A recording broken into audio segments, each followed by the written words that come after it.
Bang! Neeves Knives. I'm Jared, and we are live, ladies and gentlemen, live on Neeves Knives.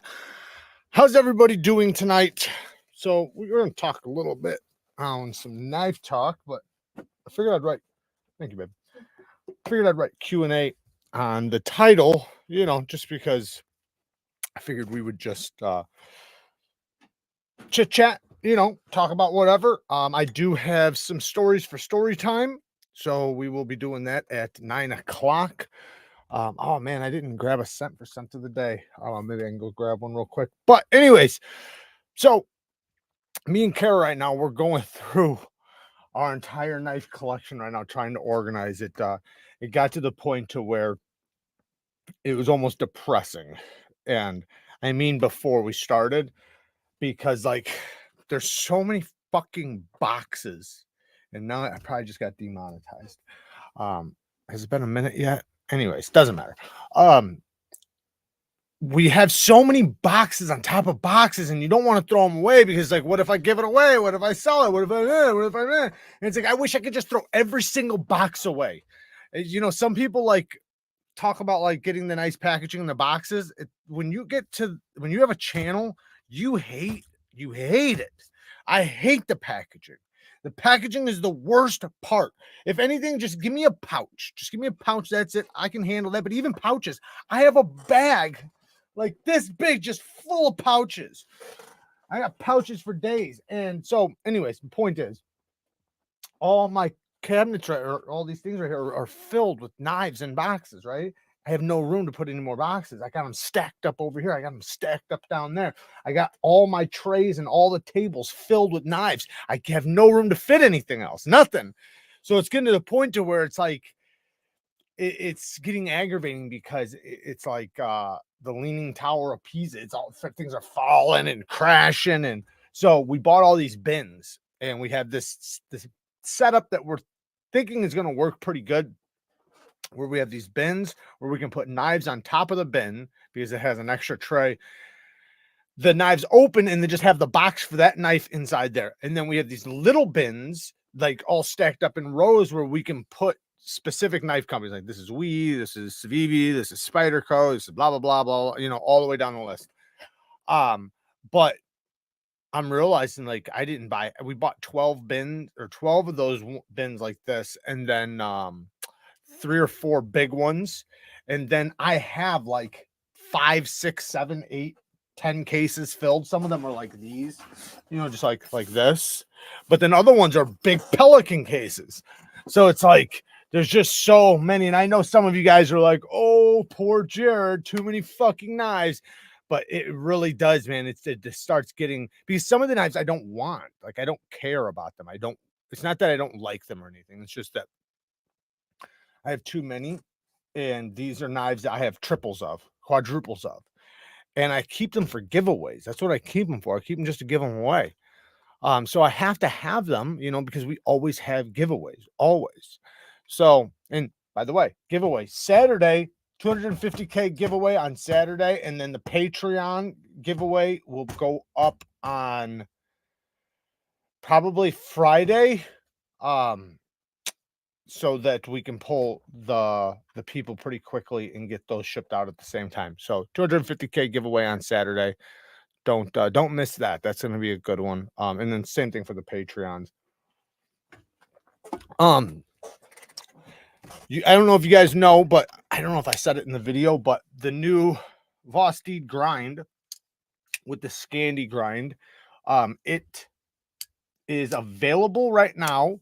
There is this version with the regular plain micarta with no micro bevel, and then a micro bevel version with the frag micarta. So if you want one without a micro bevel, you can't get the frag, at least right now. That's just what's available. So check out the VOSTEED link down in the description. You'll see, like, they'll say add to cart and stuff. So if you guys want to get one, they're really cool. You don't see a Scandi grind too often. We're going to talk a little bit about Scandi grinds, but you don't see Scandi grinds too often on folding knives.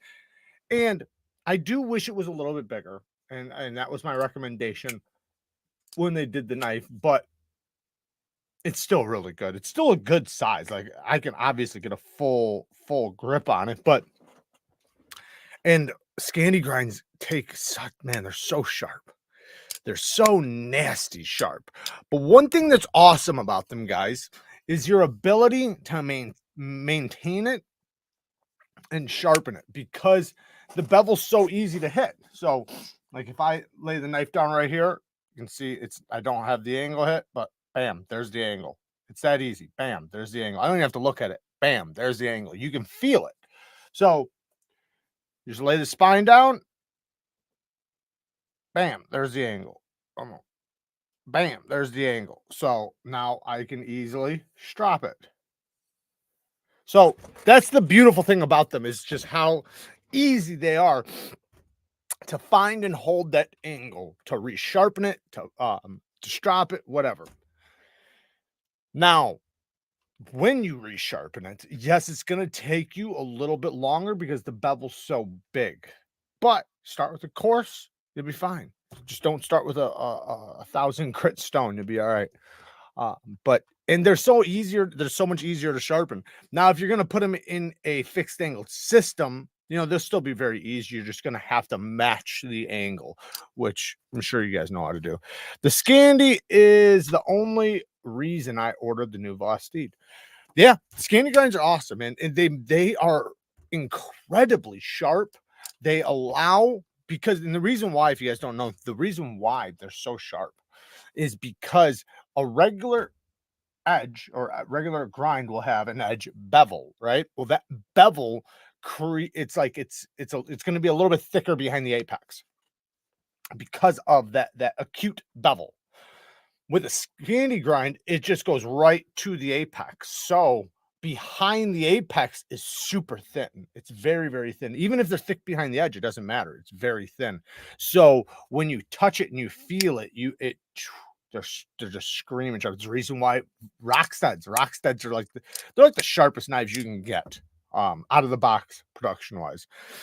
Anthony, he's a new member, man. Shout out to Anthony. Thank you, man. Let me pull this up just so I don't miss anything.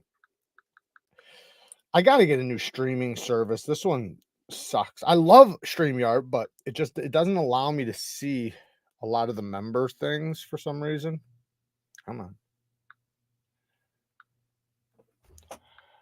Sorry guys, I should already have this ready. But anyways, so on Saturday though, or sorry, Sunday for the Bang Gang Live, because we do have the Bang Gang Live sharpening, we'll probably do a Scandi grind. Maybe we'll do a Scandi grind. Maybe not. We'll see. Yeah, make sure you guys. Yep. Oh, he's a Spartan. Anthony, shout out to Anthony, man. He's a Spartan. But almost bought the ZIFFIUS. Oh, that's one we're going to talk about right now. Let's talk about it. You should have bought it, man. I'm just saying, you should have got it.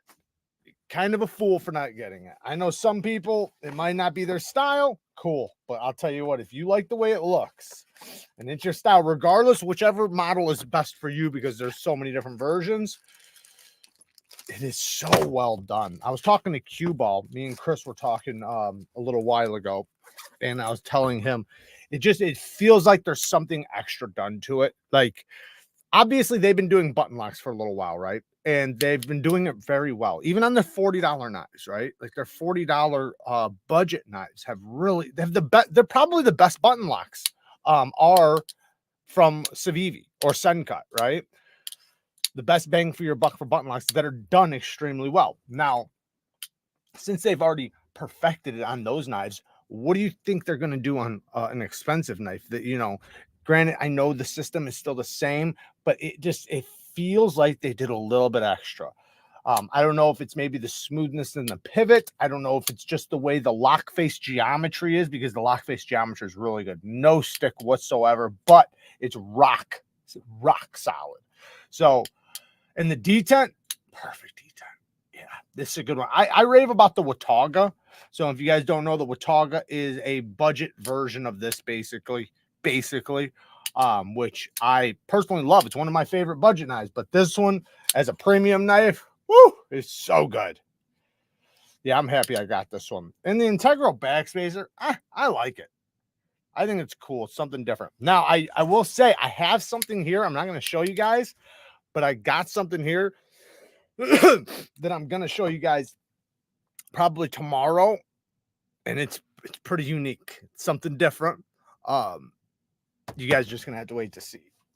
It's pretty cool though. I've never seen this done before, at least yet. I haven't seen it done yet. So I guess you could say it's been done kind of before, but you guys will see. Not really. What's up, 7 ready? Just bought the ZIFFIUS and a Pro Tech Malibu. Had to pay almost double for the Malibu. Why? Though, but I always wanted one. Yeah, they're really good. Those are another button lock that have a really, really good action. Great click, great detent, great brake. Basically a perfect detent on a button lock. Yeah, but same thing with this one. I love the multiple deployments. Love the blade shape. The size. It's a good size. It's just all around banger. And I do have a link down in the description, I think, if you guys are interested. If you guys want to see the prices and stuff. But it is expensive. Now, I know a lot of people's problems is the price, and I get it. You know, it's either, if it's not in your price range, it's not in your price range, right? Because it is a little bit expensive. Some people would say that it's like $20, $30, $50 overpriced. Maybe. I said in my video that I didn't think it felt like it was overpriced considering how good it feels. But I do think it feels a little bit overpriced considering that they need to bring up their HRC on their, especially on their coated blades. I still have not found out why they have to put a lower HRC on coated blades. I have no idea why. I'm guessing just for the coating to stick, maybe. I don't know. Have a question for you. When will the disassembly video for the fighter flipper? Oh man, I forgot all about that. I'll figure something out. I'll try to get something posted. I'll probably make a short on it or something.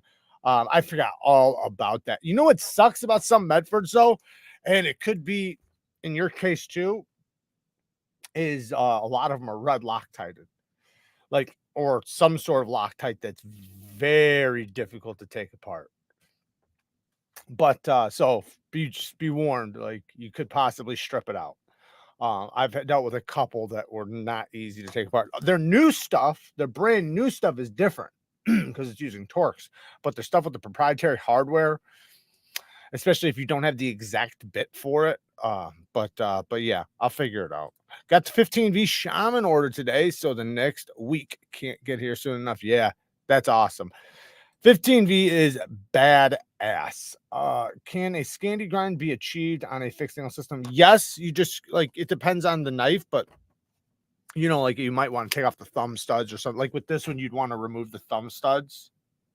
But yeah, you can absolutely do it on a fixed angle. It's just going to be a low angle. Now, your problem, if you have a problem, your problem is going to lie with the stone hitting the clamp. So you're going to need one that has fillet clamps, meaning fillet knife clamps, because fillet knives are very, very thin. So the clamps are normally thinner, so they can grab it.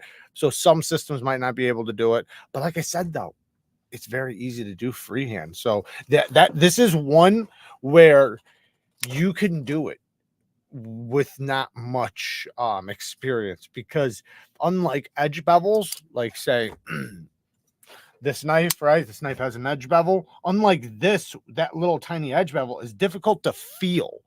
You know, even me, it's difficult for even me as a professional to feel it. I can't even feel it. I kind of look at it and just notice it. And, you know, you do get better and better at kind of feeling it and just like, and, you know, getting it right. But with a Scandi grind, there's no thought about it. You know, you got it because it lands. Where the fuck is it? It's so easy. It's just bam, there it is. Bam, super easy. I did a short today on, you know what? Actually, we can watch that really quick if you guys want. I did a short today on stropping Scandi grinds. Let's see if I can pull it up really quick. pretty cool.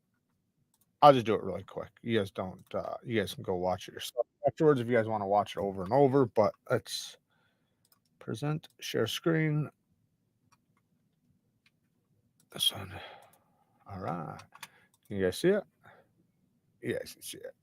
All right, guys, today we're going to talk about maintaining an edge on a Scandi grind. So a Scandi grind is basically where the whole grind is the edge bevel. There's no secondary edge bevel, so you treat this like the edge bevel. There's a strap with diamond gunny juice compound on it, so there is an abrasive on it. You lay it down now. You can just lift it until it hits the bevel. These are very easy to maintain because of that reason, because it's so easy to feel the bevel. Now with other knives, they have very small bevels. They're very difficult to feel that little small bevel, but with these, it's very easy. So you just find that angle. You can even start at the tip and do the reverse passes, which is the most common way to strop. And you can do it on both sides, making sure you get it nice and even. Super. All right, guys, today, yeah, redunculously sharp. It's crazy how sharp they get, man. And I will say, depending on the steel, you know, like with this is the one I was dropping in the video, a BPS. BPS are great. They're made in Ukraine, and these things are like, this is like $30. I think it's 1066 steel. Great ergos, great camping knife. They have a couple good tactical knives. I got like one of them. I actually got two of them, but yeah, they're pretty well done. You can tell they're done by hand, which is cool. And you know, they do come really sharp. Now I will say 1066, I'm not sure how well it does with a polish, you know, as far as bite goes, if you're gonna use it for EDC, but it'll work really well for woodworking, things like that, making traps, you know, whittling wood. Nicholas Napple. All right, I got you. Another one though that is at GP Knives that's really good, that I'm really happy I got my hands on. You guys already know that one, the Trisect. This one's pretty damn cool. I think Best Tech is the OEM. This feels like, I met somebody at Blade Show Texas that he wanted getting one from my suggestion, and it felt identical to this one pretty much for the most part. Nice stout detent, so it's easy to snap out there. You got the front flipper, titanium, Serge Panchico design, as you can see, and I think maybe they're not numbered, but anyways, M390 steel, titanium on titanium on titanium. That pattern looks really good. It's super polished. And the way they do that, if you guys don't know how they do this, in this exact case, they polished it. Let me just clean it off. So they polished it. Then they took if you guys ever seen the electric box that they use for anodizing, and they take the one end and they'll take like a piece of like cotton or some sort of fabric or something, and they'll clip it to it, and then they'll just draw this. So they just take it, and then they just take the little electrode, and but it's not like actually doing like it's weird how the process works, because it's just using the electric current from the wire to this, and you can basically just draw on it. And I think it has to be wet too. But very cool. Hello, Mr. Neeves. How's it going? Not bad, Josh. How you doing, brother? Little surge on. Yeah, it's a little one. It's just a little surge. I do have another one here, though, a couple other ones that I also really like. Kara was using, remember I was telling you guys we were doing the organizing of the knives? Well, we have one of the Pelinka cases that we still had to cut out. She was actually using this one today to cut out the little squares. This thing's pretty cool. And that utility blade, it seems to me that it's got an even lower angle on the bevel of the utility blade than you normally see. But I know this ain't going to be for everybody. But if you carry around a utility blade and you like to do it with style, pretty dope. I really want to try one of Serge Panchico's watches because I love watches, and I've seen his watches for a while, and then I seen who was it?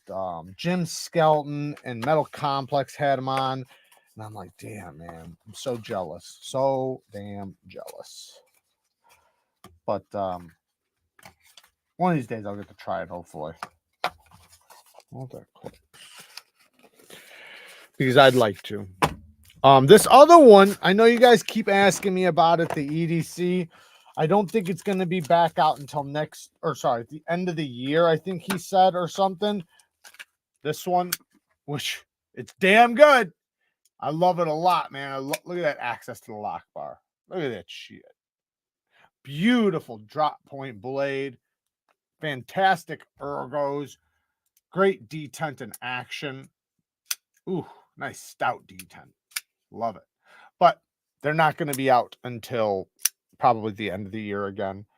The only one thing is N690 steel. I do, and I said that in my first impressions. I wish they would went with a little bit better steel, but it's still a solid steel. There's nothing wrong with N690. The N690 is a good steel. You just don't want to see it like with the Italian prices, right? They charge like $300 for N690. Like, it's almost like they're trying to fool you to thinking it's, like something like M390 or something. But yeah, boxes, man. Boxes on top of boxes. I could lose my damn mind over boxes. This thing we're checking out earlier, the Burnley Design CRKT, I don't like it. I don't like it for one reason and one reason only. If it wasn't for this one reason, damn it, I would like this, but it's this damn lock bar, man. This is ridiculous. Look at that. Like, just trying to unlock it, you're hitting this corner, this corner, this corner, this corner. It's not comfortable at all. And I'm not trying to be a little bitch, but it's so uncomfortable. Like, it's ridiculous. And then you have to like squeeze. If you have a big finger, like trying to squeeze it in there and get that. Why? And if you were going to do one side, right, this side for access, why did you do the other side too? Why'd you do them both? That doesn't make sense to me. I like the knife. Besides that, the action's good. The fit finish feels really good. Good steel. Yeah. But yeah, I don't know. They shit the bed on the damn lock bar, like really bad. What did I do with the box just now? See, this is my problem right here. Sorry guys, I need to catch up. Todd says, seems logical, says, have you heard of Healy knives? They make Scandi knives that are in Denmark, I believe. I might have. I'm not sure. There's so many companies, like I had somebody the other day. I misspoke on a name, which is gonna happen. So be prepared for it. I'm gonna mistake knife names, right? You deal with so many knives and you're thinking of so many knives and you're memorizing so many knives. And listen, I remember before I had a channel, I remember watching other people and they would have a knife that I loved. I want, right? I want that knife. And they would have it and they couldn't remember the name. And I remember thinking like, what kind of fucking knife reviewer are you to not know the name of the knife that you have? Right? Like, do you even like it? Like, how do you not know the name? But now I understand. It's that there's just your brain is filled with so many names. Some of them start blending and mixing. And I said, I don't know, it was the other day, a commenter said, like, was talking shit to me about not knowing the name. It's like, what can I say, man? I'm sorry. My bad. I sharpened my first knife a few days ago, following your advice, and it come out incredible. Hell yeah. That's awesome, man. I'm glad to hear that. This is actually a well done CRKT. I don't know who the OEM is, but it's very well done. Aside from the fact that it's the lock bar, it's a Burnley design. Nice micarta. A lot of things are good about it. Titanium backspacer, but they shit the bed on the damn lock bar. Are you into guns at all? I used to be. I used to be into guns big time, but then I became a felon. So now I can't legally be into guns.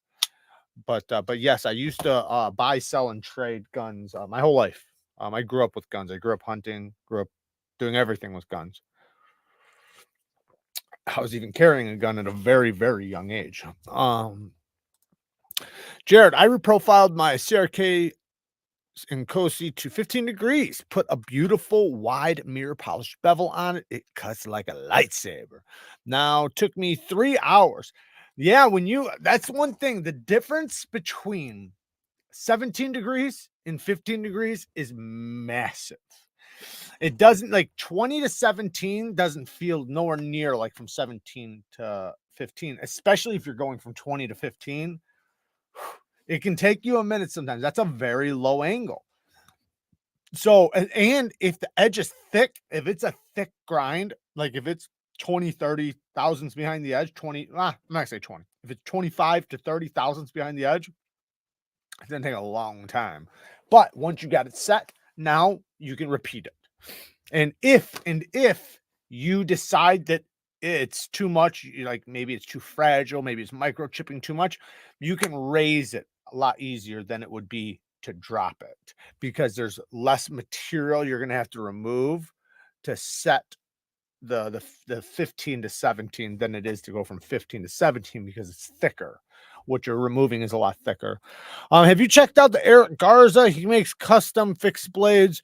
Just got one a few days ago, and it's great in hand. I don't think so. Maybe I might have seen him at Blade Show, some of his stuff.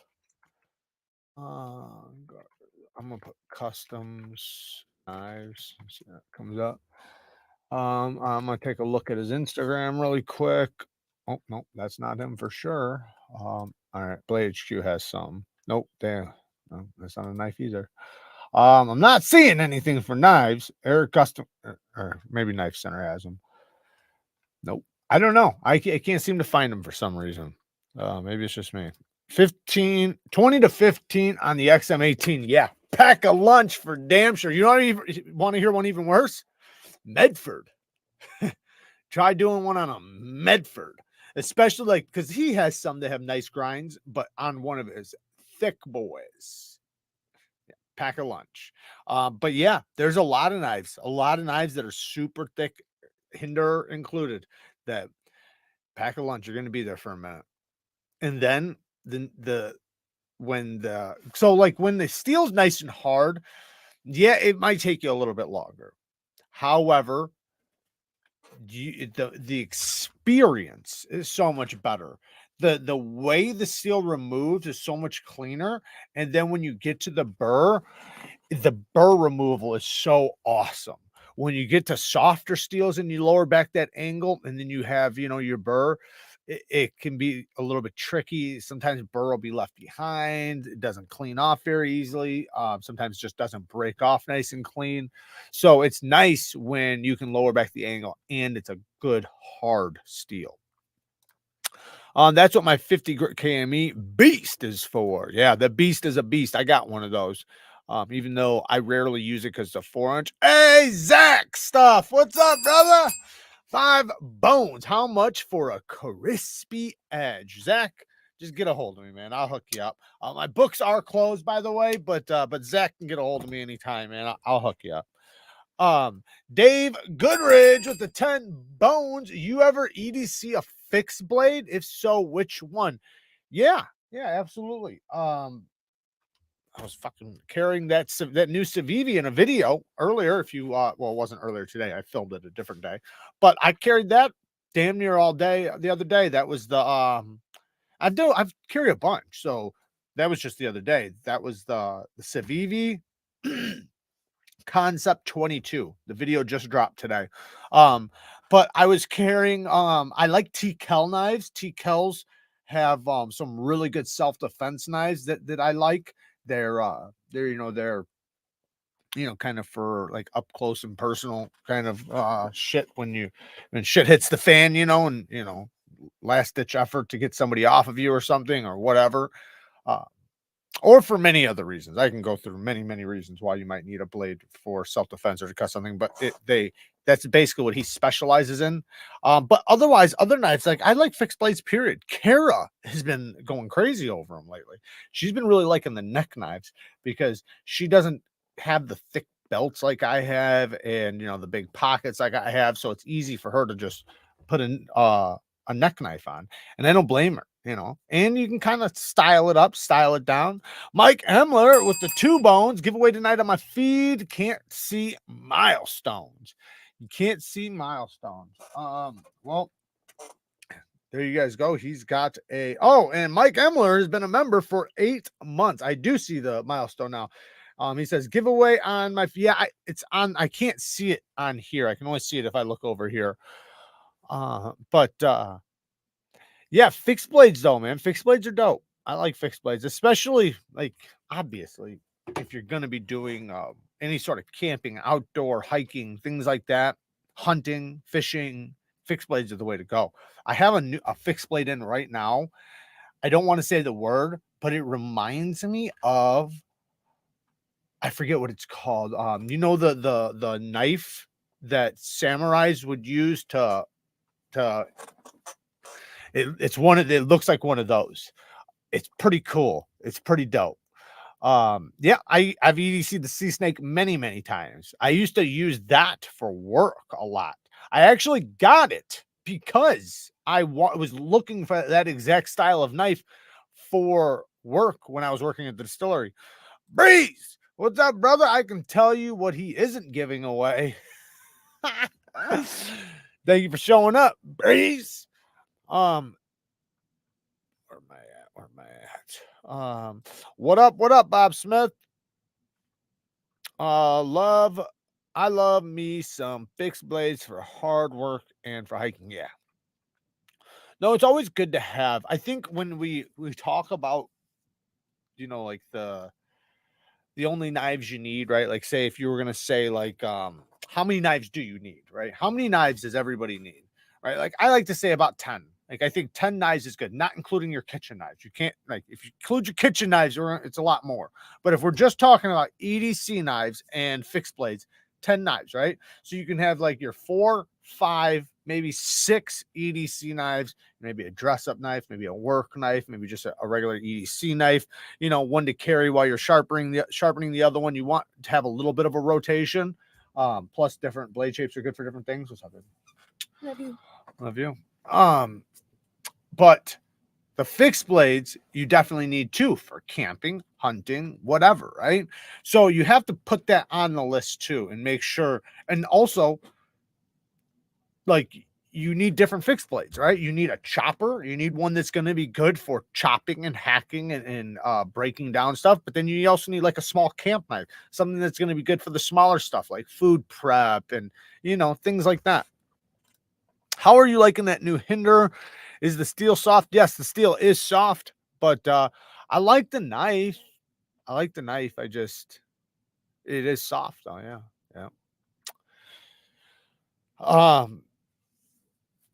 Yeah, I don't know what to say. It's soft, but I still like the knife a lot. I still like it. AF or Anthony with the 10 bones. Thank you for the 10 bones, brother. What's up, Jared? Watching Bulls versus Lakers, flipping the Chavez and listening to Neeves Knives. Happy hump day. Thank you, man. We're actually gonna get together here next week and go have some dinner. I'm gonna go down to his neck of the woods downtown. Really like fixed blades, but they do have to make sense for an intended purpose. Yeah, I agree. Like there's some people that are not, it just doesn't make sense for them to carry a fixed blade, and I get that. So I don't think they consider in many cases the little tiny fixed blades, like the one Kara got from Corey Dunlap. That's a really good sized little EDC fixed blade. Beautiful fixed blade.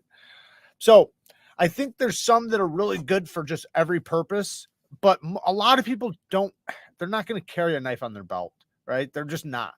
They're more likely to just carry a folder in their pocket, right? Just drop it right in their pocket. And I get that. I'm the same way. So I understand what you're saying.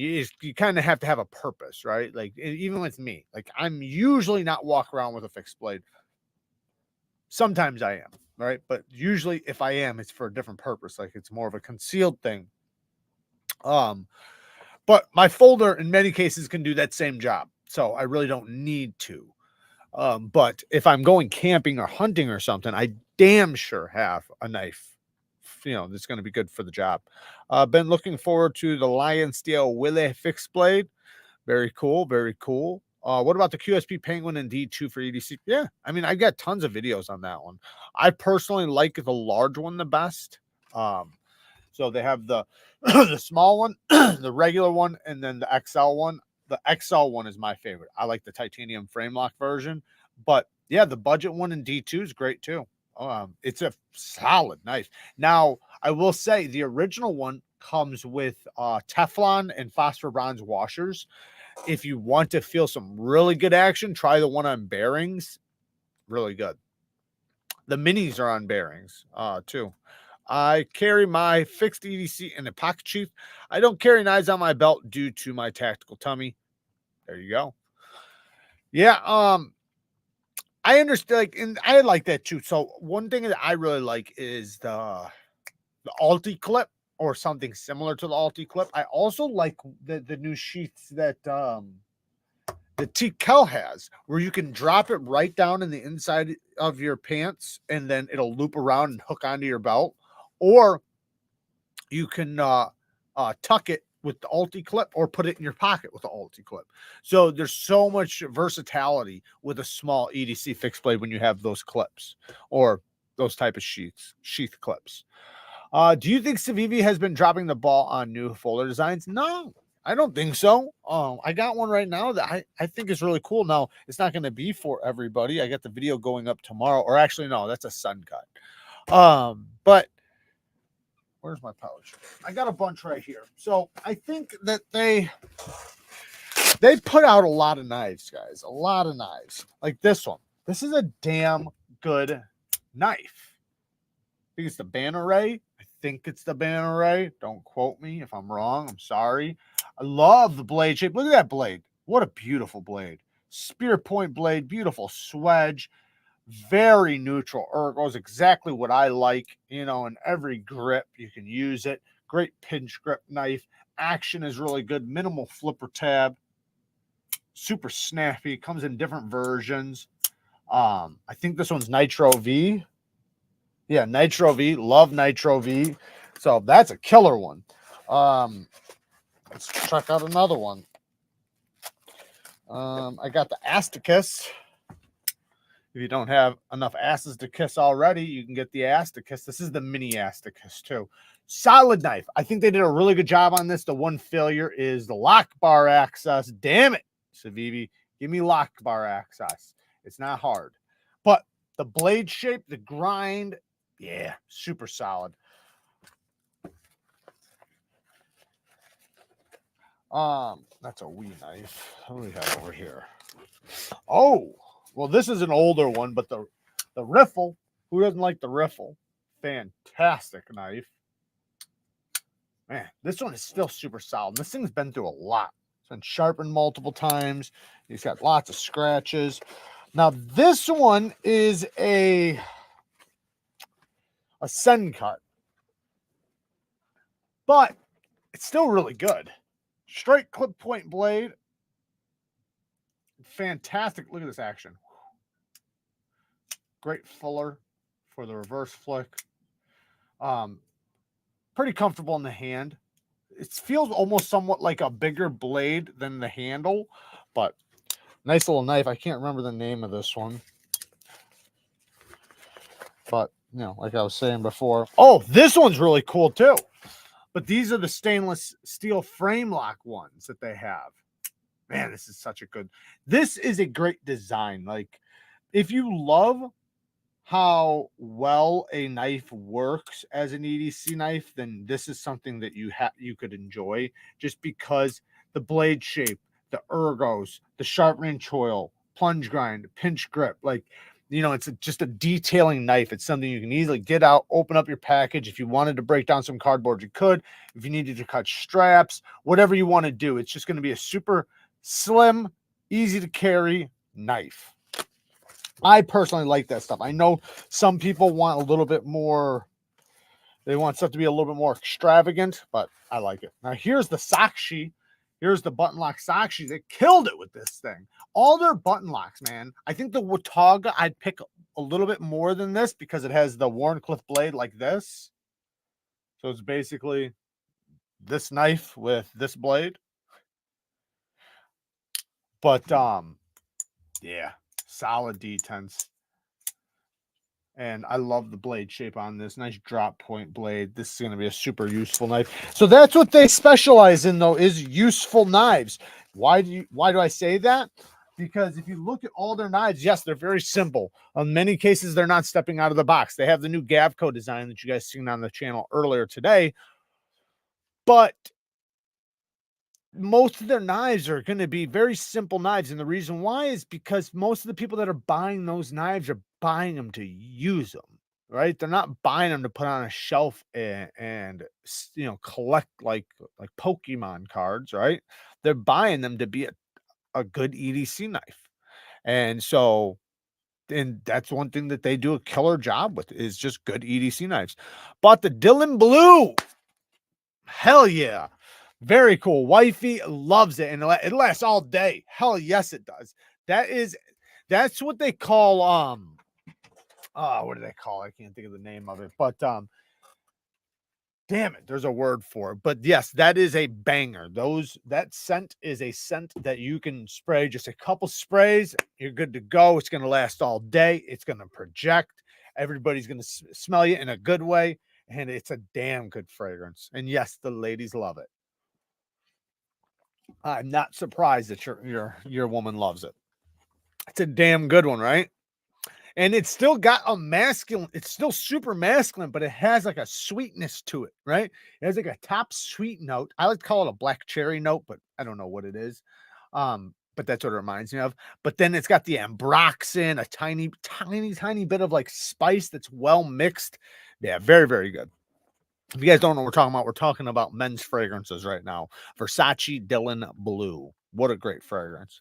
Arrowhead with a 5 bones. Wife just left, so it's safe to say now. Order a custom kitchen knife with NEEVESKNIVES and crewware steel off a custom maker on Instagram this week. Very cool. I love crewware. I think crewware is such a good steel. I wish we seen it on more folders. I thought about, because like if I do a knife design, right? Let's say I do a knife design with whoever. What steel do I choose? Right? You know, it's difficult because there's so many steels, and especially if you have the choice for whatever steel. If you have the choice, it's hard for me. Like, would I pick crewware or would I pick K390? Right? Or would I pick maybe 14C if it's going to be an affordable knife? Or do I pick S90V? Right? But crewware is one I really, really like. I love the way it takes edges. And seems logical. Says Eric wanted to know the name of that knife you grabbed with the black handle and the steel underbelly segment. Talking about the Civivi with the black handle. This one. I don't want this one. Shit. Let me find it. I can't remember the name of that one either. I can probably find it pretty quick though. Give me 1 second.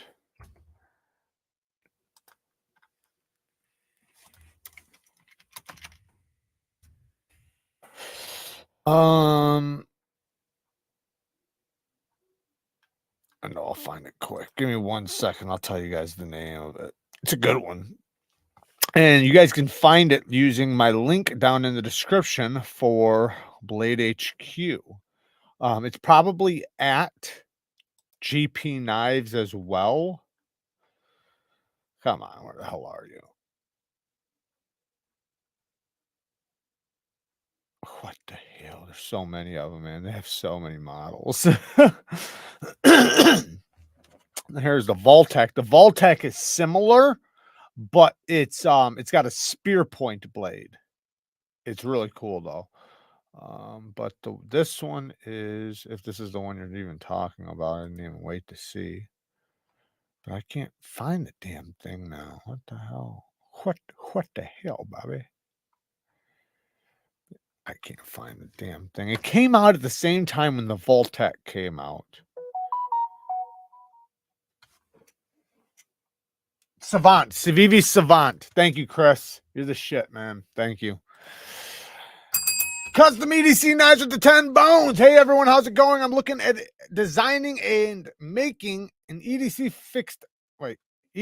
fixed knives soon, and I'm curious, what steel would y'all choose? S90V or MagnaCut, both at 64, 65? Well, I would say MagnaCut if you can get it 64 to 65. 64, 65 HRC, then yeah, MagnaCut. S90V is going to have more edge retention, but MagnaCut will be tougher. So I guess it depends. So you're saying an EDC fixed blade. So, you know, like if it's a small compact EDC fixed blade, I'd still probably go with the MagnaCut because it's going to be tough, better stain resistance, and you know, you kind of want your fixed blades to be tougher, and it has a lot of toughness. Now S90V, like I said, is going to hold a better edge. Now the type of edges they take, I love S90V edges. Don't get me wrong, I love S90V edges, but at 64 to 65 HRC from MagnaCut, I prefer their edges because you have a little bit more variety. I think S90V prefers a toothy edge, which is fine. I love a good toothy edge, but you can't really polish it. You can, don't get me wrong. I have some with polished edges. You can. So I take that back. You can polish S90V. It just doesn't hold it the way it will a medium grit edge. Hey, Jared, I ordered the set of VOSTEED Morgan Series knives with the cleaver along with the KPL camellia oil. Wife loves them. Thanks for the brownie points, if you know what I mean. Hell yeah. Next is the Horrell 2. Very cool. Yeah, if you have the Horrell 2, man, she can even sharpen. That's the thing with the Horrell 2. Now, I get dumb comments. Not dumb. I get comments from people that I don't think understand what it's for. So they talk crap about that system because there's KMEs and TS profs and bench stones and stuff. Like, why would you spend that much for that system, right? It doesn't make sense in their brain because it is kind of expensive. But the thing is you don't need to learn how to hold an angle. You don't need to learn how to use a fixed angle system. With a fixed angle system, there's a lot of details, man. Like the way you do the tip, the way you move your stone to the angle and getting the angle right and clamping it and making sure it doesn't scratch the blade and this, and like there's so many little details. With the Horrell 2, you just magnets right onto the thing and you go to town. It's super fast, super easy, and it's going to replicate the exact same thing I do on a stone.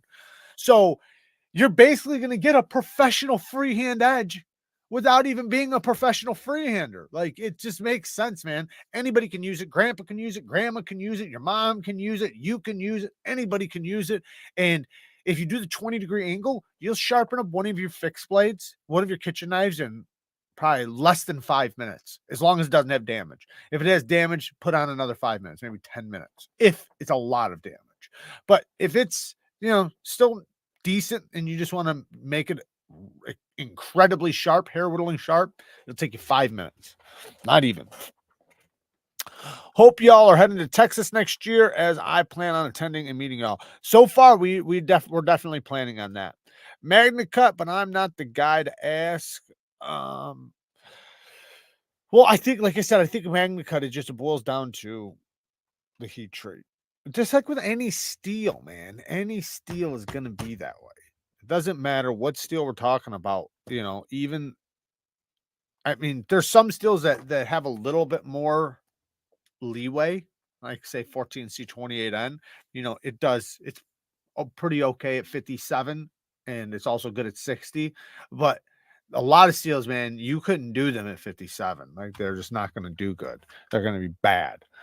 So, but most deals, man, you know, it's gonna boil down to the heat treat, and if it's not up to par, then you're not gonna have as good of experience as if it was. What about the $69 work sharp? Yeah, but that's not gonna be good for chef knives, right? Like, we're talking about big chef knives and things. It'll work for some, but the stone it's too small, right? So that's good for like small folding knives. Can you use it for that? Yes, you could, but the time it's gonna take you. So, like, let's say you spend an hour on that versus 3.5 minutes on the Horrell 2, you know, no thought about it. You know, like, you don't even have to think about the angle. You just slap it on and go to town, you know, spin off your stone, put your new stone on. Super easy to use. As far as chef knives go, I'm not talking about folders. If you have folders, it won't work. That system is not good for folders, but it's really good for chef knives.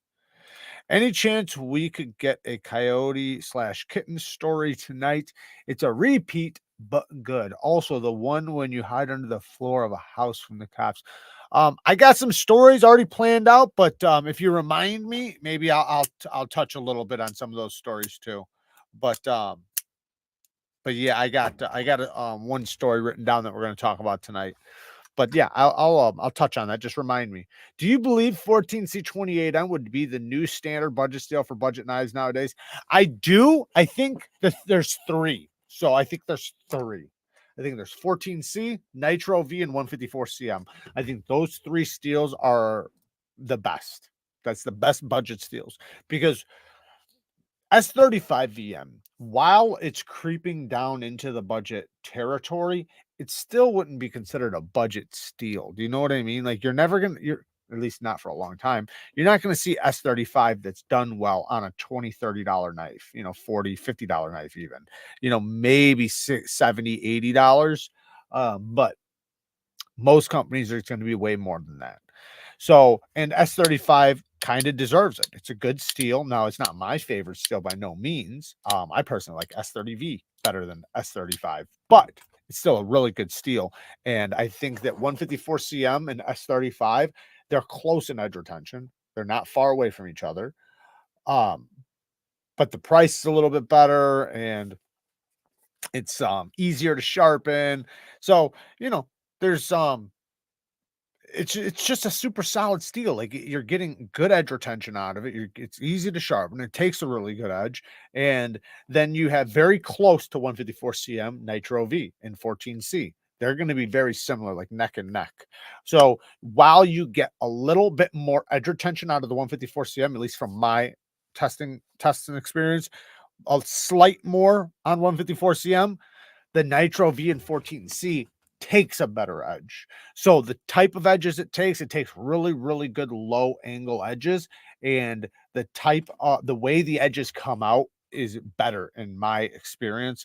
Now, 154CM does really good up to like 600 grit. I don't like to take it over 600 grit, but like 14C and Nitro V, you can take it up to like 5,000 grit.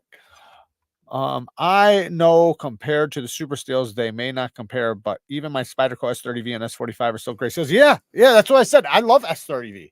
I got tons of knives in S30V, and I think that they are awesome. You want the Horrell to be in and out in the kitchen. Come on, guys.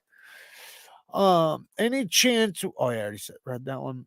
Yeah, with the Horrell 2, man, that's the point. Like, you can just pull it out. You can literally do all your kitchen knives in a few minutes. Like, people don't realize because they haven't used it. They don't realize how easy it is to use. I seen this video of this guy. I don't know who it is, don't know anything about him. But he was kind of like saying like he was disappointed in it. But I think the reasons he was disappointed doesn't make sense. Like, it's for chef knives, right? I'm not sure all his complaints, but to me, it's if you understand sharpening even a tiny, tiny, tiny bit, it's gonna be super easy. If you just understand you want to work on this side until it gets a burr and how to feel a burr, you're gonna be able to get hair whittling edges from the Horrell 2 with kitchen knives. Cue ball with the 5 bones. Go hit that like button and do something kind for somebody. Thank you, man. I appreciate the kind donation. Lone Star says Texas radio with a big beat coming at you from Ismar Turkey. Do we have another donation that just came in? Oh, custom EDC knives with another 10 bones. Thank you, man. I appreciate the donations. Jared, what's your thoughts on RWL 34? I personally love it. I own a Grimsmo Rask with it, and it takes a crazy sharp edge and holds it. Just curious why it's not as popular as, say, M390, because it's not as good. So RWL 34 is a great steel. That's what Damas steel is made out of, is RWL 34. And we know how expensive Damas steel can be, right? But Damas steel is, you know, an exact company making an exact powdered, it's a powdered steel Damascus. So they take RWL, sorry guys, they take RWL 34 and they in powdered form, and they mix it into a Damascus. Anyways, RWL 34 is basically, if you really wanted to think about it as another steel, it's 154 CM. It's basically what it is. So while it takes a really good edge, sharpens up really good, easy to sharpen, it's never going to hold an edge as long as M390 does, especially if M390 is heat treated well. So you would consider it technically RWL 34 would be a mid-range steel. So you would say, like I was saying, my favorite budget steels are 14C, Nitro V, and 154 CM. I would consider them mid-grade steels. Like super budget steels, like budget would be like 8CR. You know, you could even say like OS 10, 9CR. When you start getting into OS 10s and 10 CRs, it is getting really, you know, a lot closer to 14C, but they're right there. So, you know, but there's just, you know, little levels. Some of them are closer than others, but RWL 34 is going to fall right next to 154 CM. Did you see the Civivi button lock karambit in Texas? I think I did. I think I got a video of it, but like I said, we lost all our fucking audio. So I did an interview with Seth, and he went through all kinds of knives, all their new knives, and I recorded it. It would have been such a good video, but the audio is so bad. There's no fixing it. You guys would be pissed if I uploaded it. So I got to call it as a loss. But yeah, I got to check it out. I wish I could reminisce by seeing the video on YouTube, but because, you know, I only get to briefly try it. You know, I'm literally in the middle of an interview talking and stuff. Can't wait to try S45 VN to see if I notice the difference from S35. But in my case, I think the blade will cut so different. Cormorant S35 and Para 3 S45. So the S45 is going to be better because it's from Spyderco. S35 VN is a good steel, and it's pretty easy for companies to heat treat. So Kaiser's going to do a decent job with it. They're not going to do a bad job with it, but Spyderco is superior. It is absolutely superior. So even if we were talking about S35 with S35, Spyderco is still going to take it. So I would say that considering it's S45, which is a slight upgrade, I think they say that in order for a steel to become a new steel, it has to be 10% better. So in some way, shape, or form, right? 10% better in edge retention, 10% better maybe in corrosion resistance, toughness, something like that. So I imagine it's at least 10% better than S35. Now, from my experience, I like it a little bit better than S35, mainly because I think if you like sharpening to a polished edge, if it's heat treated well, now don't get me wrong, I've had some S45 that did not do well doing what I'm saying with a low angle with a polished edge. I've had some S45 that did not do well, but I've had some that did great and way better than what S35 does, because S35 doesn't tend to like a fine edge. It likes a medium grit edge. I personally don't take it over 600 grit, but basically you can go up to like 1200 grit, but over 1200 grit, you're gonna start losing benefits. And that's just the way some steels are. So a lot of people think like, oh man, the only way it's gonna be super sharp is if I take it to 15,000 grit. But the fact of the matter is there's some steels that do better over 1200 grit, and then there's some that lose it. So some steels you can basically get finer and finer and finer and finer up to a certain point, but then once it gets to a certain point, now it's going to teeter down. Now it's going to start going down. So now the bite you get from the edge, the stickiness, how it feels, the way when you go to make your cut or start your cut, the way how it bites into the materials to, you know, start the cut is going to start going down.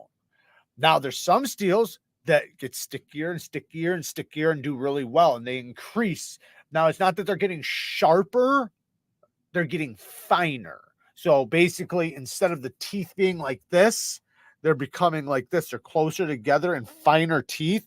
But because they're finer teeth, in some cases, it can feel a lot sharper and it can cut certain things maybe a little bit better. And those steels I love. I love a steel that I could, if I want to put a polish edge on, I can. If I want a medium grit edge, I can. It doesn't matter. It's going to take whatever edge I want to put on it very, very well. That's my favorite types of steels. Your thoughts on the Chavez with the kick stop flipper and no thumb studs? Did I try that at Blade Show? I didn't know it had a kick stop. Did I know that? I don't know, man. I don't. King Snake, I have no idea. I don't know if I tried it at Blade Show Texas or if it's new now. I don't know. Have you? Wait, if you have manual dexterity problems, what do you recommend for sharpeners? The Horrell 2. If you okay, so it depends on what you're trying to sharpen. If you're sharpening folding knives, I don't know how bad your dexterity is. If it's really bad, then I would say just send it in to somebody. If it's not really, really bad and you can handle using a fixed angle system, I'd recommend a TS Prof Cadet Pro. If that's out of your budget range and it's just not like in the wheelhouse, I would say don't go for I personally would say don't go for something smaller like a work sharp or anything, because it's the stones are smaller, so the work you're going to have to do is going to be a lot more. A TS Prof has a 6-inch stone instead of a 4-inch stone, and it's 1 inch wide instead of a 1/2 inch wide. So you can get a lot more work done faster. Now, one thing I would recommend to you, now I wouldn't recommend this to everybody. I would only recommend it to somebody who has horrible dexterity issues, but wants to be able to sharpen their knife fast. The Work Sharp Ken Onion belt sharpener. So it's an electric belt and it sharpens. Now, as long as you're using it at a low speed, it's just fine. Now, obviously, a stone with diamonds on certain steels is going to do better for those steels, but that doesn't mean you can't sharpen on a belt. So a belt sharpening is it's gonna go fast, but it's just not going to hold as long as, like, say, a fixed angled edge or a freehand edge on diamond plates, especially with high wear resistance steels, because the belts are going to be aluminum oxide belts, but it'll work really quick. And I've got one. I use it all the time for certain fixed blades and modding and things like that, fixing tips and stuff. I love my S45 Para 3. Hell yeah. Interesting. According to Knife Steel Nerds, anything over 62 would ruin the blade. Go check out Laren Thomas. I don't know what you're talking about. Oh, you're talking about M390, 204P, and 20 CV. So from what I've heard is 62 to 63 is the better range for M390. Like 50, like, so when I've tested when I've tested steel M390 at like 59 to 60, it was so bad. Like the edge retention, like I had one time, and maybe it was like 58 to 59, but it went duller faster than any 14C I've ever used. Like so fast. It lost all its bite. It literally started microchipping. So considering like the downside to a soft heat treated steel M390 steel, I'd rather see it harder. 62, 63 is where I prefer to see it. Now I've heard it can be done up to 65. And I know people that have done it up to like 64. So I've heard it can go up to 64, 65. Now there might be the downsides where it's going to start getting more and more brittle, obviously. But that's why I think the 62 to 63 range is where it's going to be really good. The thing is, you don't really see anybody doing it that high. So most of the companies, or the good companies, are going to be doing 61 to 62, which is just fine as long as it's done well and it comes out really good. And I'll say this, I can tell a massive difference from like Riet's M390 to many other companies M390, like a huge difference in the way that the burr comes up, the way the burr removal is. Now, don't get me wrong, I've also tested some Riet ones that didn't do well, but that was in the past, and maybe they've kind of figured it out. But I remember one time I tested two of the same exact knives, the exact same steel. I believe from the same batch, I'm not sure, and they were very different. Very, very different. But, you know, M390 is just finicky like that. That's the problem with it. Which don't get me wrong, I love M390, but it is finicky. It's a finicky steel for heat treaters, especially when you're talking about large batch heat treats. Question for TS Prof Sharpening. I'm noticing scratches above the bevel on my satin blades, even when wiping the blade with water. So, okay, the problem is your stones are not broken in. You have diamond plates that are not broken in, and the diamonds are shattering off and hitting it. That's what's happening. So you can do one of two things. One, just sharpen knives that you don't care if that happens to that have, or just sharpen blades with stone washed finishes. Sharpen about 5 to 10 of them, right? I don't know how many knives you have, but if you sharpen a few, it'll break in the stones. I personally don't like breaking in my stones without sharpening, but you can take an aluminum oxide stone or some sort of stone. Don't use diamonds, use some other type of stone, aluminum oxide, silicon carbide, something like that. And you can wipe down the diamonds and it'll knock off all the loose diamonds and then it'll stop happening. But I personally recommend just using it. Just make sure you don't use it on any coated blades until it's broken in, which after 5, 6, 7 sharpenings, it'll be broken in. But yeah, diamond plates, when they're brand new, that can happen.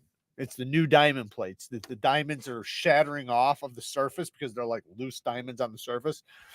And yeah.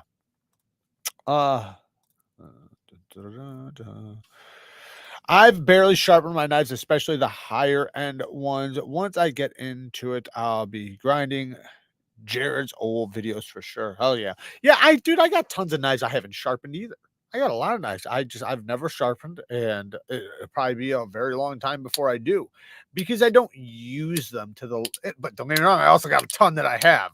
So that's the thing. I have like probably half my collection is sharp, right? Half my collection is sharpened, and then the other half is not. Because when you're dealing with these super steels, you don't need to sharpen them every day. So it makes it to where I can wait a while to sharpen them, and some steels or some factory edges aren't bad, so I don't mind leaving them. And then when they are at a certain price range and everything, you tend to hesitate sharpening it until it gets to a certain point. So personally with me, there's some that right away I want to sharpen just because the edges aren't that good, even though I love the knife.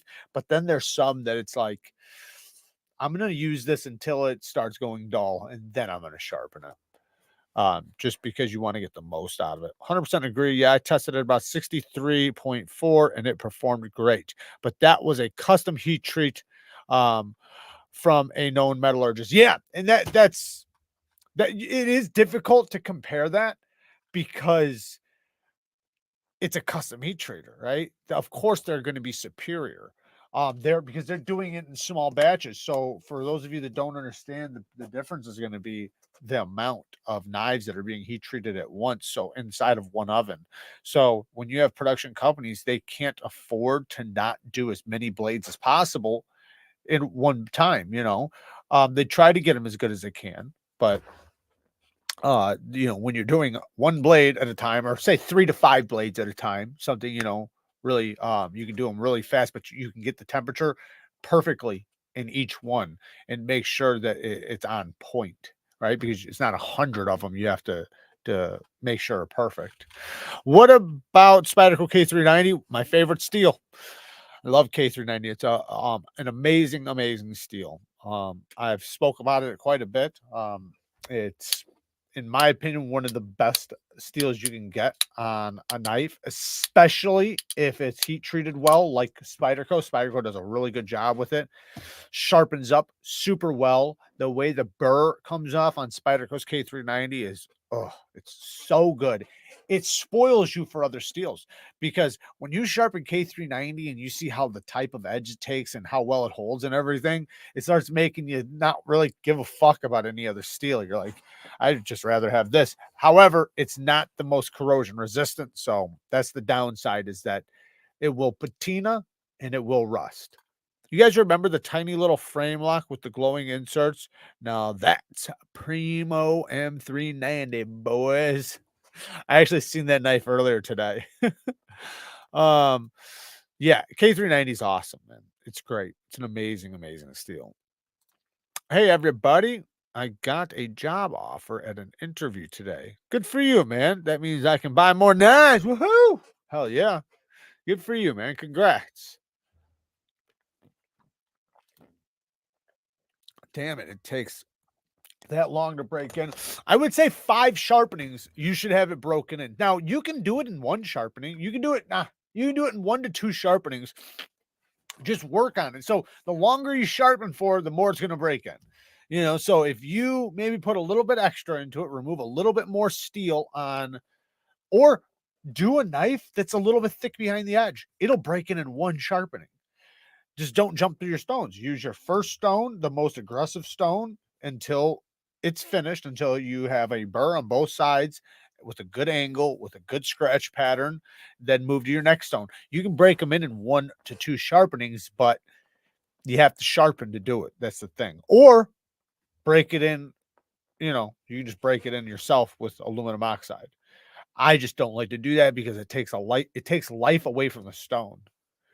So I like them being pretty aggressive. I love it when a stone is brand new and it's super aggressive. But that's me. I got a newbie question. Can one reheat treat or is it one done? So it is possible, but I don't think it's probable. So with the steels that like come on like the folding knives and stuff, it's not gonna work. Um, you'll most likely ruin it. As far as when you are heat treating, doing custom heat treats with fixed blades and stuff like that, then yes, because like especially if you just got done with it, you might be able to redo it. I'm not a heat treater, so I don't know how consistent that would be. But all in all, as far as folders go, I've never heard of anybody reheat treating any folding knife, at least with good results. TS Prof question: how do you prevent scratches behind the edge, especially on satin finishes? Behind just don't it's your angle. So if your angle is super low, then that's where you're getting the scratches. Unless if you're talking about the scratches I was just talking about from a very aggressive when your stones aren't broken in, the diamonds are going to fly off and scratch it. So if your stones are broken in and you're getting scratches behind the edge, that's your angle is just a little bit too low. Raise your angle a little bit, but most likely what you're talking about is diamonds flying off of your stone. So go slower, use a lubricant, and break your stone in with a knife that you're not worried about scratching. Okay, I found it here is Jared's vid on what edges for what steels. Thanks, Todd. Hopefully you got the new one. That's the new one, right? It says all the steels on the thumbnail, Todd. Let me know because that's the new one and that's the one I stand by now. My old one, there's 3 or 4 steels in the old one that I don't stand by anymore after testing a lot more. But the new one though that has like all the steels on the screen, that's the one I stand by now. Just wanted to say, wait, just wanted to say, thank you for the great videos. Been freehand sharpening my own blades for years, just work knives, but looking to up my hand a bit. Have a Cadet Pro on the way. Nice, yeah, dude. Watch my video on the Cadet Pro, so you learn how to use it. One thing I'm just going to tell you right now, which is a major tip, and I say this to every single fixed angled knife sharpener. So if you do fixed angled knife sharpening, listen up. Do not go past the center of your stone with the tip of the blade. You will roll and round your tip, and it will take you fucking forever to get it out. It will be an absolute nightmare. So I'm just looking for something. Let's say, just for an example, let's say this is my stone, right? This is my stone. This is how wide my stone is. Then I sharpen like this, right? So it sharpens like that, right? Don't let the tip go past the center of the stone. Because if it does, what's going to happen is it's going to go like this. Whomp. That's going to take you about 20 minutes to get out. Now, if you do it again, whomp, about 40 minutes to get out. Don't do it. Just stop. As soon as you get to the tip, stop. Stop. Stop. Stop. stop. Don't go past your tip. That is like the most important thing you can teach anybody on a fixed angled system. Have your guys mini Evos been getting drop shut? Mine's absolutely drop shut. Where is it? Oh, I think I got it out there. But yeah, mine is 100% drop shut. It's so damn smooth. I love it. I have the DP and it's not quite there. Still has a way to go, but I have faith because I never thought my Apex would drop shot. It will, dude. Mine's very smooth. Like it might need a little bit of encouragement, but not much. So yeah, just let it continue to break, and that detent nub will continue to break into the tang of the blade, and it'll make a nice little track, and it'll be super smooth. Use KPL heavy. KPL heavy will make a big difference. Why don't we see more S60V? I had a fixie with that, and it was incredible to sharpen, and it stayed sharp under heavy use. I haven't tried S60. At least I can't remember if I have. Yeah, I haven't heard. I don't remember that one. The Stretch 2 or the Andella were the ones I was thinking of first. I like both of those. The Stretch 2 is such a good knife, man. It's such a solid knife. Even the Andella, man. I had the Endura too. That's a good one. The new drop bear has LC200N steel. Any thoughts on that steel? So that's a basically it's not technically corrosion proof, but it's corrosion resistant as you can get. Basically, you're not gonna rust it. You're not gonna rust it.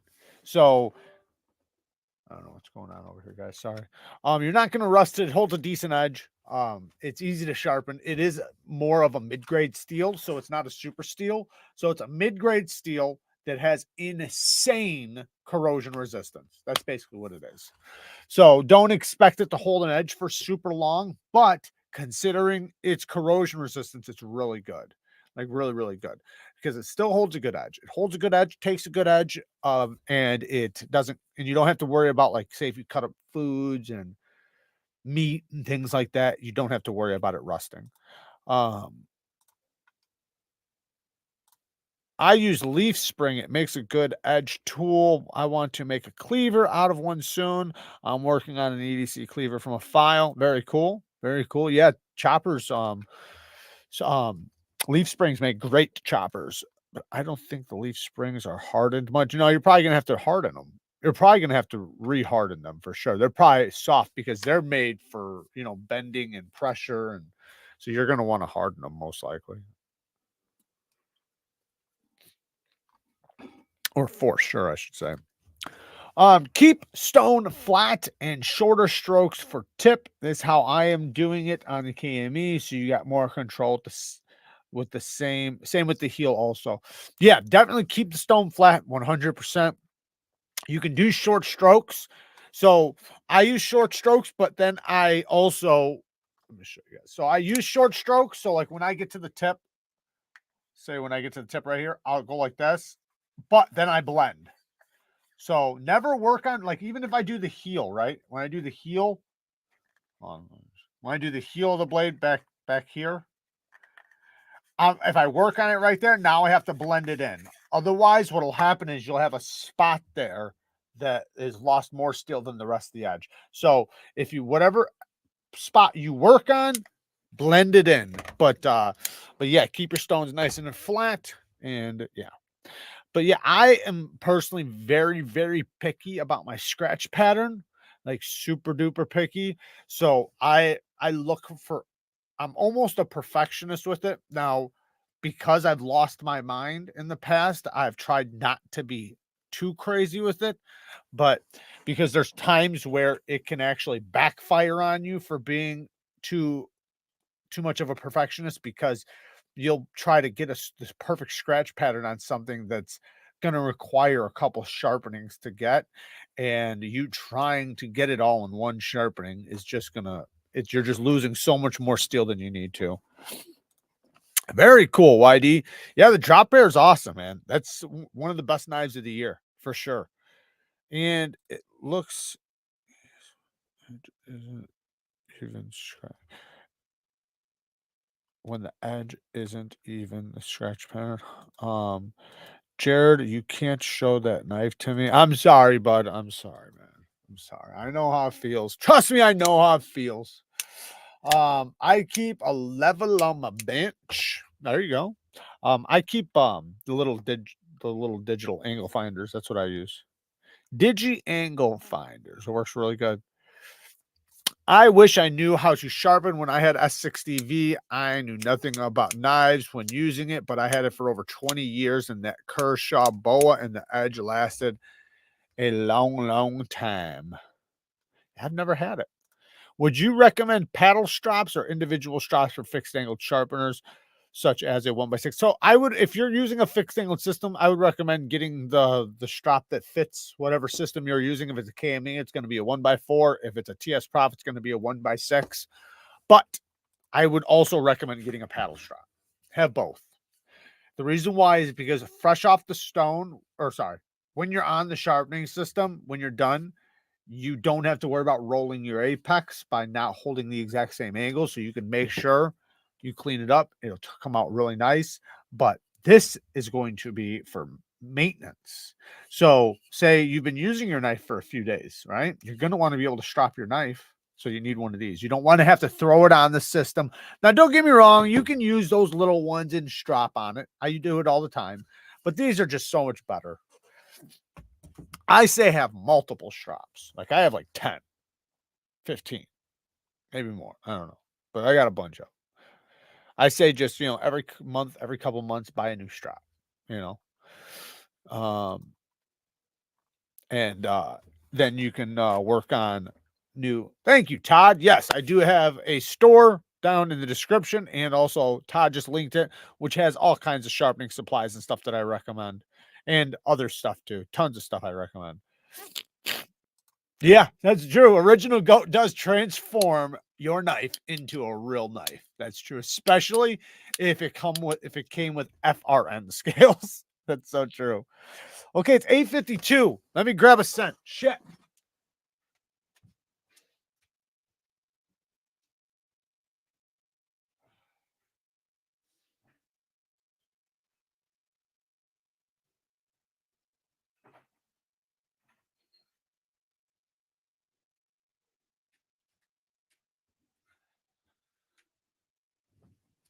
All right. We got Aqua di Gio. Aqua di Gio. There's not a lot to say about this. It's a super solid men's fragrance that a lot of men stand by. The whole line of Aqua di Gio. They're all really good. I think the black, the clear, and the blue. But it's a super fresh fragrance, and that's all it is. It's just a very fresh fragrance. There's no sweetness to it, maybe a little bit of citrus, very fresh. And so it's super masculine. You can tell it's a men's fragrance. It's definitely like for the older generations, and I'm not saying younger generations wouldn't appreciate it, because they would, but the older generations especially appreciate this fragrance. I once time heard a guy who was an image consultant said that every man should have a bottle of Aqua di Gio.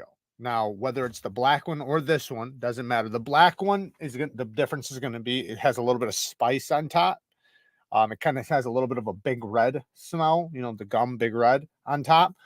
But anyways, Aqua di Gio, I did not link it, but you guys can find it if you use my Amazon link, I'm sure. Come on. Giorgio Armani, Pour Home. But yeah, it's super solid. It lasts for a long time. You know what this is? This is like the best office fragrance. That's what it is. I'm gonna call it here the best office fragrance. It's gonna be because it's not too much. It's not overly powerful. Nobody's gonna dislike it. It doesn't smell bad. So everybody's gonna enjoy. Yeah, that sounds really good. Everybody's going to love it. And it's going to be a scent that people can tolerate in an environment where they're close to you, because you're going to smell kind of like fresh, clean, fresh out of the shower, maybe a little bit of like laundry detergent, you know, not like heavy, but like slightly. So makes it to where you just are super fresh. They'll be able to tell it's a fragrance, but it's going to be really good. You like the black one? I got the black one. I like the black one too.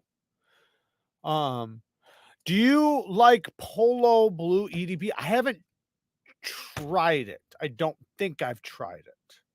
The black Armani is great. Also, the slim black bottle. Yeah, I got the blue, the black, and then this one. So I don't know if you guys know, but they made a brand new one of this. They have a new version of this that's super clear. Like this one's cloudy. They have a clear one now. I haven't tried it yet.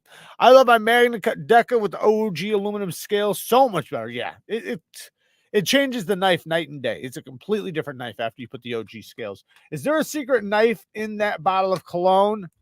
If there was, it's a secret. So sorry. I find the smell didn't last very long. I never had no issues with how long the scent lasted. I don't think it's going to be a heavy hitter, you know, like say Dylan Blue or something like that.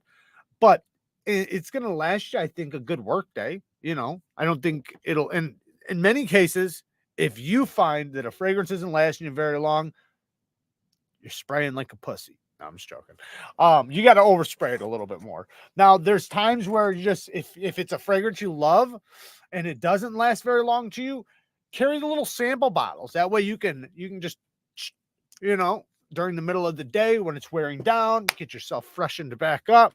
But yeah, everybody's skin is different though too. So your skin is going to react a little bit different to different fragrances. Damn it, this smells good.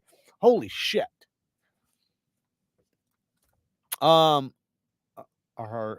these scratched up Microtex cheaper by any chance? Because I wouldn't be mad. Why is it scratched? I didn't scratch it. You talking about this? I didn't scratch it. Not yet. Not yet. But I am going to beat the fuck out of one of them for sure. If that's the one you were talking about. Oh, I have an interesting question I got to ask y'all. I got a $15 Amazon two-sided strap today that came with the white and green compound, but the wood is twisted at a crazy spiral. I kind of like it. I have no idea what you're talking about. The wood is twisted? I don't know what that means, but I will say use the white compound. I personally think the white is better than the green. So the white, I think, is 6 micron and the green is 3 micron, or at least that's what it should be. Sometimes the green is 1 micron. It just depends on the company, but the white is usually almost always more aggressive and it cuts a little bit better. Well, it's my checkout time. I'm allergic to cologne. All right, brother, take it easy. We are going into story time in 2 minutes. Story time. The strap literally looks like a spiral. That's weird. Did you know it was gonna, like, did you buy it knowing that, or it just showed up fucked up? Like it was warped. Oh, it's warped. That's weird. As long as it works, right? Not the black Aqua di Gio, but the black Armani. Oh, yeah. I like the I don't know if you've tried this. But if you tried the Armani Code Absolucid, it's really good. I personally, when I first got it, I did not like it. I truly did not like it. But it's a fragrance that every time I went back to and I'd smell it, I'd like it more and more and more and more. And then it just fucking grew on me and got to the point to where, like, I got to be careful because I'll fucking spray the shit out of it and I won't stop. So I spray it every now and then so that I can, save the bottle for when I really want to use it, because it's got a sweet creaminess to it, a nuttiness to it. It's so fucking good. But yeah, at first though, I was like, man, this is too creamy for me. Like, it's not for me, but everybody that I've heard review it though all likes it though. But I kind of like it. I think it might be good for recars. Maybe. It just depends. What's up, Vu? Shout out to Vu. What's up, brother? Yes, I generally like most of the Armani perfumes now. Yeah, Armani's awesome, man. Armani does a good job. But you can expect that they're like the Riets of the fragrance community, right? Like, so they're going to be bangers. Mike Emler has his live giveaway coming up tonight. So if you guys don't want to miss that, we're going to get the story time here in 1 second. You know what fragrance gets me the most notice from women? Surprisingly, it's Fierce from Abercrombie. But so that is a fragrance that's been copied a lot. But no, that is a really good one. It's not my Tom Ford or Gucci or Armani, but that damn cheap clone. Yes, no, for sure. I say the same thing about Nautica Voyage. Nautica Voyage, it's an absolute lady killer. Even I sprayed it yesterday. Kara was across the room. She started freaking out. Like, what is that scent? I love it. Blah, blah, blah. It's so good. But it's only like $30. It's so cheap. Excuse me. Now, the Fierce Abercrombie, the problem with it is it doesn't last long, right? So, like, the one cool thing about the Nautica Voyage, it lasts a good long time. Another one that's kind of similar to that, if you want to try some good ones, Rich, that's really good, that's kind of in that same realm, that's different though. Coach for men, and then oh shit, I got it out there. I can't even think of the name of it now. But Coach for men. It's really, really good. It doesn't last a very long time, but it is an absolute lady killer. They just die. The Nautica Voyage, is that a Davidoff clone? No, it's an original. It's a cucumber fragrance. I know people are gonna say, I don't want to smell like a damn cucumber. It doesn't smell like a fucking cucumber. It has a cucumber note.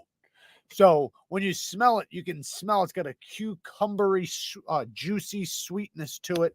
That's the way I found it was I went into a fragrance store and I asked the 3 ladies behind the counter at the fragrance store, what is the best fragrance in this entire shop? And all 3 of them grabbed that one. All 3 of them bitches grabbed the same fragrance. So I said, all right, I'll take it. I didn't even have to argue. I thought I was going to have to try one of each, and figure out which one was the best. Nope. That was a few years ago, though. Okay, here's a serious question. Why is, my throat's got a cough. Excuse me. Why is all of ProTech stuff always out of stock? Well, because they're fucking USA made, really good quality, and everybody wants them. Now, they're not always out of stock. It's just the knife you want is out of stock. The Runt is in stock. You can find the Godfather, you can find all those ones. You can find a lot of the automatics. But if you want the Malibu, yeah, you're going to be waiting. Because it's a USA made knife that's really cool. And they just sell out super quick. But yeah, love me some cucumber melon on a woman. Maybe you might like it on yourself. Try it. It's super cheap, man. You can't go wrong with that one. That one's an absolute banger. Absolute banger. Nautica Voyage. It used to be my signature scent back in the day. ProTech moved into a much bigger production area a couple years ago. It's definitely better now. Yeah, but people are going to buy them up when, like with the good USA models. It's just the way it is. I want that Godson Sapphire. That's cool. All right, let's get into story time. So I know somebody was asking me earlier about one of the stories. I can't remember what story they wanted me to tell, but maybe they can leave a comment and remind me about which story they were talking about. I can't remember now. Oh, I think the one was about when I was hiding from the cops under my floor. Okay, we'll talk about that in a second. So what I want to talk about is when I was in my gold days. So years ago, and I'm going to tell you how I got involved. So I wound up getting really into gold, silver, and eventually jewels, diamonds, rubies, sapphires, things like that. And I was buying, selling, and trading them for a long time. And I had like huge connections. I couldn't tell you how much money I've made off of gold and silver, like a fucking shit ton of money. Now, this guy hides from cops. I've done a lot more than hide from cops. So I went to, my dad, sorry, back up. My dad and me were kind of getting into coin collecting a little bit, right? But I didn't know much about it yet. We were just beginning, right? And he kind of set me up with, a few $100s in coins, right? Well, I needed gas. And I'm talking about like fucking bad. Like I'm running out of gas. I have these 3 racks of coins, right? I don't quite know how much each one is worth, but they're 50 cents a piece, right? I have $10 racks, so like 3 $10 racks. So, or maybe it was $20 racks, whatever. Anyways, I took one to the gas station, just one of them, just to get enough gas to take the other ones to go appraise. Took it in. I know that guy instantly. When it touched his hand, he knew what he had. Like he knew it. So he hit a gold mine that day. Well, I left there, went to a reputable place, somebody that I trusted and began to really trust after, a long time, and had them appraised. They were worth $15 a piece. So I wound up giving away hundreds of dollars for $10 in gas or some shit like that. It's like, fuck, I was so pissed, so mad. So I instantly went back to the gas station. Like, no, they're gone, buddy. We took them to the bank. Yeah, right. Anyway, so I vowed after that, like, this will never happen to me again. I will never do this again. So then I started studying coins like crazy. Every coin in my pocket I checked. People would have coins, and I want to search them. And I had buckets. I want pouring them all out. And I'm searching every single penny. I went through like a crazy coin collection fetish deal for years, and not just coins, jewelry, different gold, silver, and this is what wound up leading to jewels. We'll talk about that in a second. But I wound up getting very knowledgeable on it. So I wound up starting to know my shit. Man, I'm sorry, guys. I'm sorry I'm coughing so much. When you start talking, you're talking so much, man. It gives you a frog in your throat sometimes. So I'm collecting coins, and at any given time, I got bars and coins, just all kinds of shit. And I would buy, sell, and trade them, right? I'd buy them from off the streets, from whoever, and go and sell them. I had a person that was a melter. I had multiple different people, by the way. I had multiple different people, depending on what it was, right? Depending on what type of product it was, depending on who I was going to sell it to. And I had melters and things like that. And my buddy that I've talked about that left my house and wound up getting murdered after leaving my house, he was one of the guys that bought gold from me. He had a pawn shop, and he would buy and sell. We'd do all kinds of deals, but he had a melter, so I could literally go to him, especially if I needed something gone. You know what I mean? Like when you have something very valuable and you don't want no track record, so you need it melted right away. I had a connection. So anyways, but I would collect these coins of all different kinds and all different years, and from like very, very old ones all the way up to new ones. And I've had some super exotic coins. And like I said, I made a shit ton of money. Now, at this time, I wasn't like, yeah, I guess I was. So at this time, I was also, and I've told you guys about this, that like I was, doing bad shit. I was, doing heists and shit like that, and like just doing really bad shit. Now, I promise you, I had nothing to do with this, but just for an example of something that happened. So one of the people that I dealt with, that dealt with coins, gold and silver, wound up getting robbed. The person went through the top of the building, right? Broke in through the top of the building, and this is like a secured place, but somehow, some way, they got the alarm shut off. They came down through the ceiling and spray painted the cameras, and then went to work. Wound up getting a bunch of shit, whatever wasn't in the safe. They didn't get nothing in the safe, and I swear to God, I had nothing to do with it. I just want to be clear about that. The person that it happened to, I actually would never do it to. I loved them. And they helped me out a lot. And they actually taught me a lot about gold, silver, and stuff like that. I had all the testers to test gold and silver. And then what happened was because there's a lot of jewelry with gold and silver and things like that, I started taking out stones, because in order to get an accurate amount for the value of my gold, right? For the value of my gold,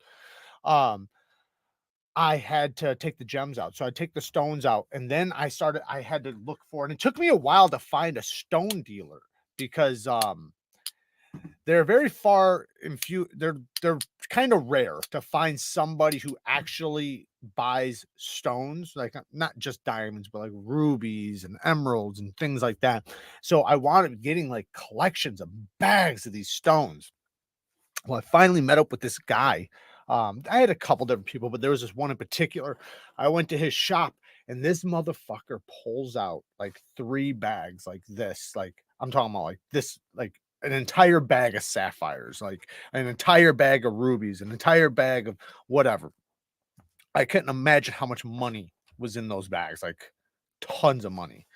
Um, but yeah, and then he wound up becoming my stone buyer. So I was making a lot of money off of these damn stones, gold, silver. Now, yeah, a lot of it, a lot of it was stolen and shit. So a lot of it wasn't too, because I bought a lot of it. But yeah, but because of that one day, man, it just kind of spiraled because I fucked up and I realized I didn't know anything about coins, so it spiraled into me really learning about coins. Now the story about the me hiding in the under my floor. So what happened was I had a warrant. I had a warrant for my arrest, and they were hot after me, like big time. So they were showing up, they were trying to cut me off and meet me places, and I knew they were after me. Obviously, I knew they were after me. So I was hiding from them, running from them. They had chased me a couple times. I got away. So they were having a hard time catching me. So I knew that the walls were closing in. You know what I mean? It's just a timeline, right? Here is you getting caught. How many times can you get away before this happens, right? And they only progressively get more dangerous.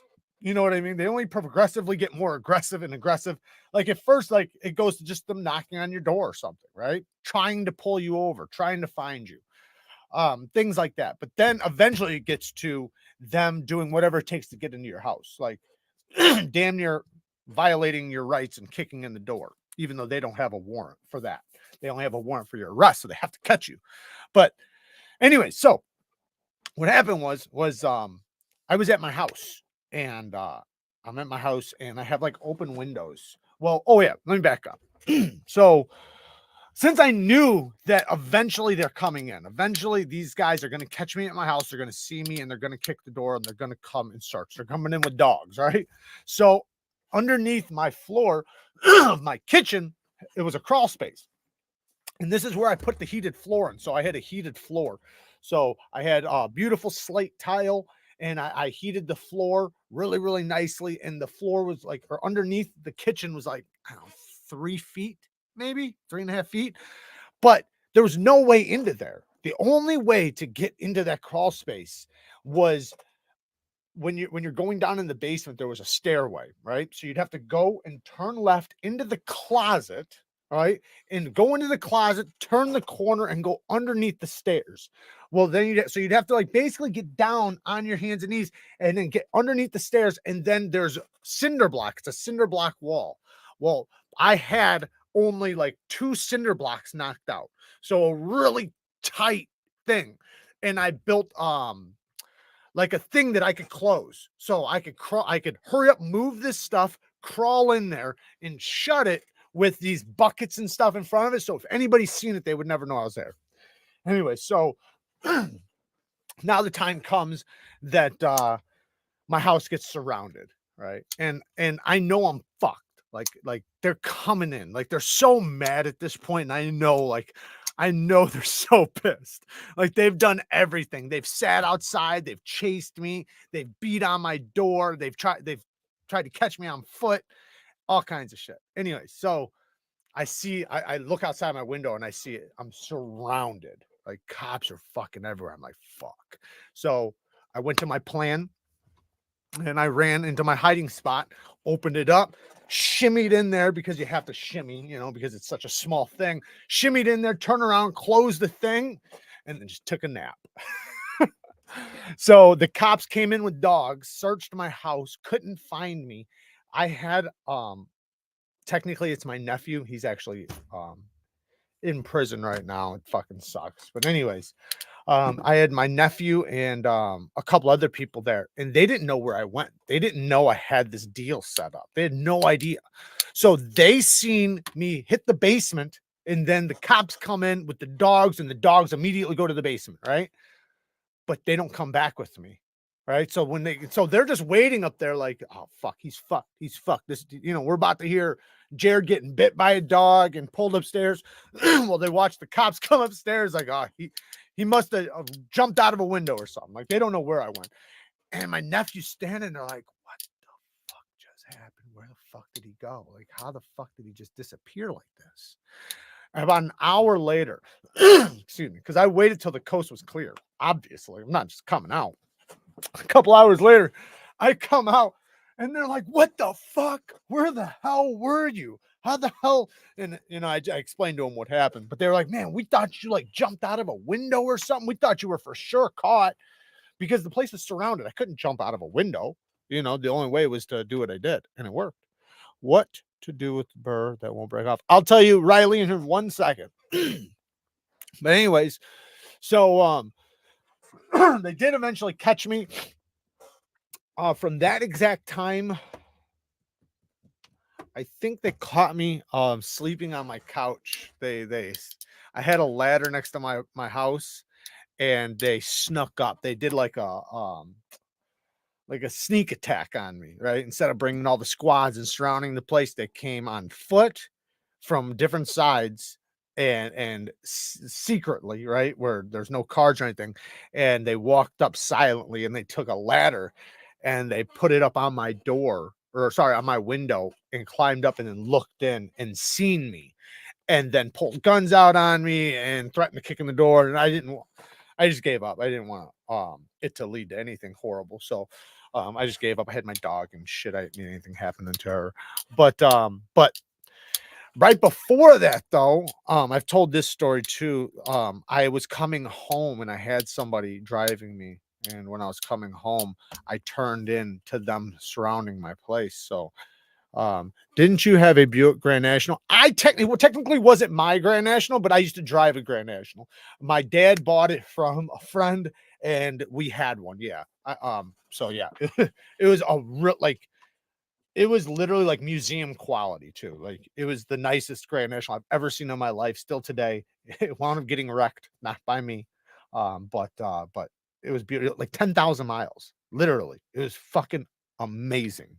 Anyways, so I'm with this girl, and we turn into my neighborhood, and you can see the cops are there, but it's too late. It's a dead end. There's nothing I can do, right? There's only one choice, either one or two choices. One, I pull into my fucking driveway and I take what's coming to me, or two, I use my neighbor's house and I run. So I took number two, and I told the person to pull into my neighbor's driveway and just pull in like you live there. She did. I jumped out, and they instantly seen me. All right. And then they screamed. They had dogs and shit. So they sent the dogs after me, and I fucking took off, cleared the first fence, cleared the second fence, cleared a third fence. I was just going boop, boop, boop over fences so the dogs couldn't catch me. That was the reason why. And if you guys don't know, I used to be a dog trainer, so I understand dogs very, very well. Anyway, so I was running, and they thought I jumped the fence and like hid. I'm not gonna do that. I kept going, so they lost me, and I'm watching cops, like, because they do this thing where they send like officers on foot and with the dogs on foot, and then they have another cop with a car circling the areas, and they'll basically do one area, then go to the next area. Well, I was watching them go around me, and I had to get picked up, and my phone was about to die. My phone's about to die. This is shitty, man. It sucks when you're running from the cops and your phone's about to die and you can't call somebody to come get you. So my sister messages me because she gets told. I guess my aunt showed up. My aunt showed up trying to, have my back. Shout out to her. And told them, because they were like, tell him to give up, otherwise the dogs are going to get him. And she goes, this is what she told them.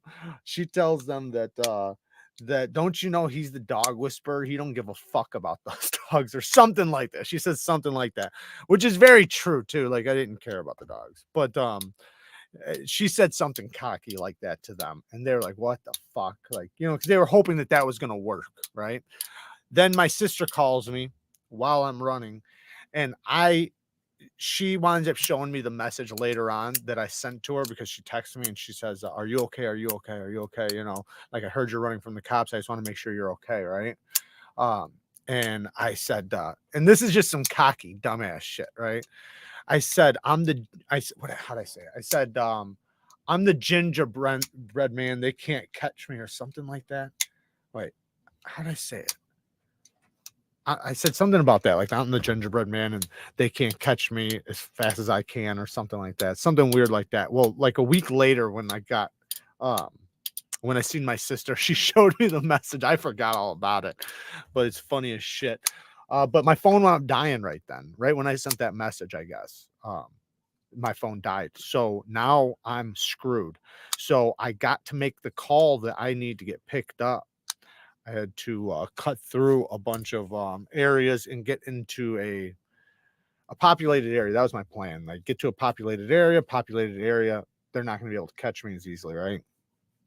Borrow a phone, make a call a person that I know will show up no matter what. And that's what I did. Made the call. I called the one person I know that will call the other people required to come and get me. And they came and got me. And then I didn't go to jail that day, but I did go like maybe a week later. A week later, I wound up getting popped on my dad's. My dad died literally the day after my dad died. So my dad died, and luckily it was really cool though. He died in my arms. Like, you know, we were all sitting there with him, which was okay. He was ready. But then I wound up going to jail, and his funeral was that day, and it fucking sucked, man. So I have a question for chat. Example, knife code transitioning from S45 to Magna Cut, but a lot of the S45 versions are out there are $100 less. Which version would you buy? I'll let them answer that one. Somebody asked about, what was it? They asked something about, it was a sharpening question. It sucks when you're running from the cops and your phone is about to die. Right. It does suck. It's big time shitty. How old was I during this? My dad. So I was a little bit older during that one. Just to be honest, I wasn't that young. 27, 28, maybe. Yeah, 27, 28, something like that. Yeah, something like that. Jared, don't mind if you send dogs after him. He knows how dogs think and knows how to outsmart them, right? Well, it's just like you know, like I've trained those types of dogs. I've trained them a bunch of times. I actually used to do training with some of the police dogs, you know, like a long time before that. So yeah, Grand Nationals are awesome. Grand Nationals might be as fast as my vet. Yeah, they were I believe they were the fastest fastest car of that year. Jared, you were going to answer what to do if the burr won't come off. Yes. So one thing if the burr won't come off very easily and it's like really bad and you're struggling to get it off, it's most likely a bad heat treat. Now, there is some circumstances where the burr is pesky and it's not like a very bad heat treat. It's just the type of steel it is. S110V does this. Instead, so one thing is when you're on your stone, make sure you do a burr diminishing process where you literally do light passes on your stone to fatigue the burr. You're trying to make the burr go back and forth, back and forth, back and forth so that it fatigues where it's connected to the apex. So it'll pop off. Now, there might be a time when you're going back and forth, even though your angle's perfect and everything's perfect and this thing won't come off and it's just staying on. At that point, go to the strop. The strop will most likely snag it and pull it off. However, most of the time, 99% of your burr should be removed on the stone. But the little tiny bit will be removed from the strop. But in the case that it just will not fucking come off with the stone, go to the strop after you fatigue it really good. Make sure you fatigue it really good. But yeah, soft steel sucks. And and that's usually the problem. Now, like I said, there are some steels like S110V does that. The burr's shitty, man. But if you know how to use it, what you do is you go to the strop. You fatigue it and go right to the strop. You do not try to get it off with the stone. You just try to fatigue it with the stone. But some steels, it's just super soft and it's going to jump back and forth, and it's a process. Now sometimes another thing I like to do, and this is if it's really, really, really stubborn, use a ceramic, and you can do this without it being stubborn just to do it. But let's just say, hypothetically speaking, it's a 600 grit edge, right? Your last stone was a 600 grit, and you're on your last burr. Take a ceramic stone and do your deburring process with a ceramic stone or a ceramic rod. You can literally take it just like this. Let's just pretend this is a ceramic rod. Let's just pretend it is. You can do literally like two fingers, light pass, just like that. Light pass, just like that. You can even do a reverse pass if you want, kind of like you're stropping on it. No pressure, because the pressure will make the ceramic bite into the metal. You don't want that. You're just trying to get that burr to snag the ceramic and tear off. But that's one of my favorite ways to deburr, especially with a pesky burr. Edgy American with the 2 bones. He loves his XM18. I just wish Rick did it better. Yeah. But they sell out so damn quick. Why would he? Right? Why the fuck would he? Yes, super light pressure if the burr is very small. And that's another thing. When you first learn how to sharpen, or when you're first sharpening, your burrs are going to be bigger than they need to be, which is fine. Perfectly fine. Do you figure it out? Learn the burr really well. But eventually, you're going to try to get to a point of which you can make the burr as small as possible, meaning you can identify it when it first appears, right? Which is, it's obviously a lot easier to feel a big burr than a small burr. So, but once you can identify what a burr feels like, you can keep it nice and small, because once you got it, you can flip it over to the other side, which will keep the burr at a minimal. Like, it'll be very, very tiny, which will make it a little bit easier to diminish and knock off. When it's bigger, right? When it's really big, that's when you have the chances of, when it tears off, it tears steel with it, or, things like microchipping, things like that.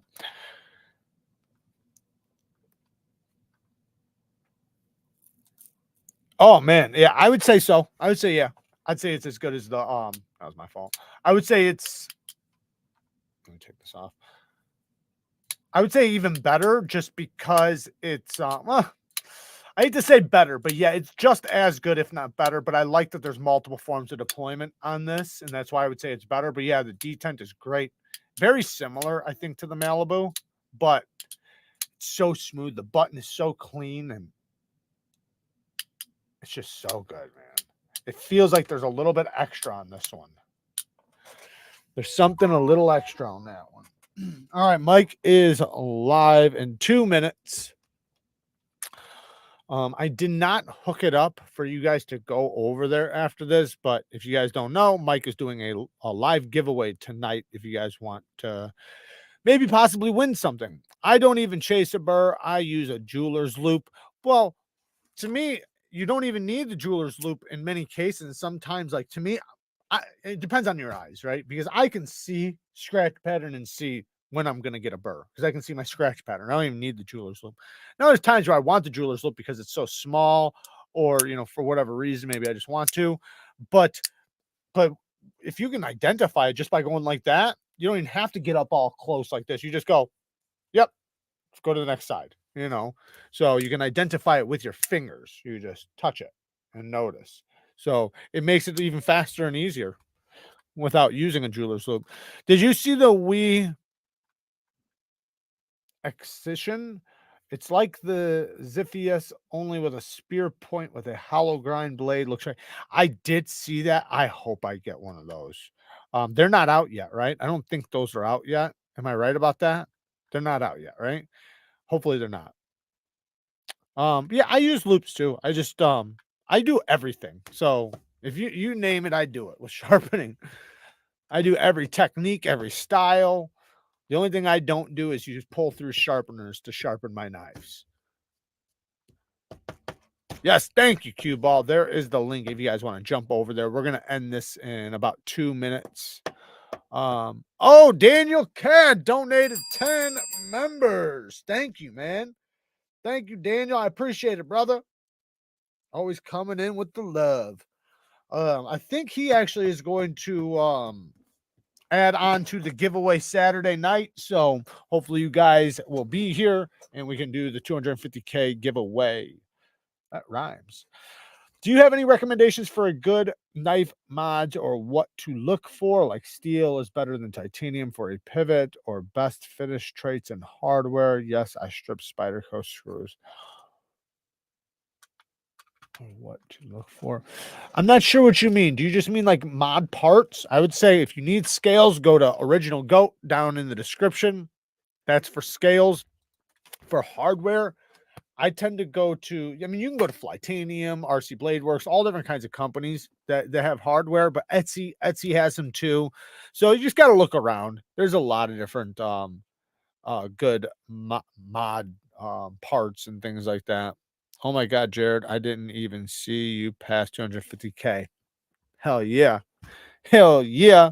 Thank you, Todd. There is my Original Goat link with 15% discount code. If you guys do want to get scales, they have amazing scales. No, it's not out yet. Good, good. That means I still got a chance. You will hit 500K soon. It's going to be, I mean, if I can pull some magic out of my ass, which I've been known to do before, but if I can pull, hey, Daniel Cad with another 20 bones. Thank you. Giveaway, we're on. Will be live, participation required. There you go. Thank you, Daniel. I appreciate the donation. And yes, we're going to be doing the giveaway live on Neeves Knives. It's the live's at 7:30 Central Time next Saturday. But what was I talking about? I don't remember now. Oh yeah. 500K. Yeah, I'd have to pull something out of my ass because right now we went from cruising to we're going slow now, but there are some things I could do to increase the speed of which we are growing, but I'm not really worried about it, to be honest. I'm not really worried about growing any bigger. I'm worried about getting more views from the people I already have. That's the most important thing for me right now. I could care less about getting any more subscribers. Not saying I don't like to have new subscribers. Not saying that. Of course I do. But what I really, really want is to get the majority of the people that are subscribed to watch the videos. So that's why I'm working on a lot of videos. And just so you guys know, I did a MagnaCut steel cut tests with doing the controlled test tomorrow. So I already did one cut test with the MagnaCut from Tactile. And then tomorrow I'm doing another one, a controlled cut test. So we'll have a number and everything at the end, but I want to do a confirmation one. So, do 2 tests, see, what the average is. So stay tuned for that. And that's going to be a full review of the new Maverick. And I have a bunch of other full reviews coming and other really good quality videos coming that, like I told you guys before, I'm putting a lot more effort into these videos with just in every way, shape, or form, just more polished, more everything. They're a lot more work. So I'm really hoping you guys appreciate them and they do well, because that's what I'm trying to get. I'm trying to get more people to watch. But anyways, guys, I appreciate you guys hanging out with me. Shout out to the Patreons. The giveaway will be up on Friday. Shout out to the Bang Gang squad. We have a Bang Gang live on Sunday. This Sunday, 12:15, Bang Gang live, live sharpening. Maybe we'll do a Scandi grind. I don't know yet. We'll figure out what we're going to do. Anybody who is a Bang Gang member, if you guys want me to bring specific things to the live sharpening, let me know so that I can have it here and we can work on those things that maybe you need help with or want to see or want to hear about a little bit better. Davey, thank you, man. I appreciate that. I truly appreciate that. And I appreciate all you guys hanging out with me. Like I said, Saturday, 250K giveaway live. And then we have the Patreon giveaway on Friday. Love you guys. Thank you guys for everything. Thank you guys for hanging out with me. Thank you guys for being so awesome. Shout out to all the moderators and shout out to all the donators tonight. I do appreciate all the donations. You guys help keep this channel alive. I love you guys. Peace.